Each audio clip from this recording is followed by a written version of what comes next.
Sisi kama viongozi wa kule juu tukiwa katika serikali tunataka kuhakikisha wewe mkaaji wa Lafey unajivunia kuwa Mkenya kama mkaaji wa Nairobi au kwingine, kwa sababu sisi zote ni jamii moja.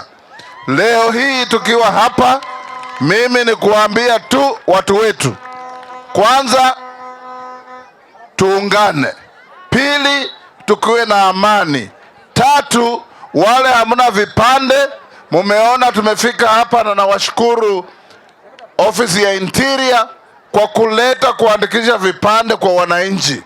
Na washukuru watu wa IEBC kwa kuleta waandikishaji wa wapiga kura kwa wananchi, ili kama wewe huna kipande uchukue, kama ujiandikisha kura uandikishe.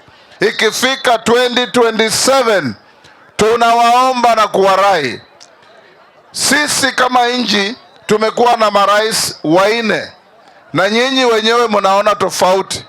Viongozi wenu wamesema kwamba leo ndio mnaona kwamba utamu wa serikali unaweza kufika hapa kwenu, na hii utamu wa serikali lazima ulindwe.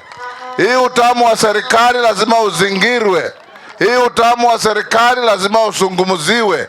Ndio tunawaomba ikifika 2027 tarehe 10 mwezi wa 8, kila mtu akiamuka anasema Ruto Markale, Ruto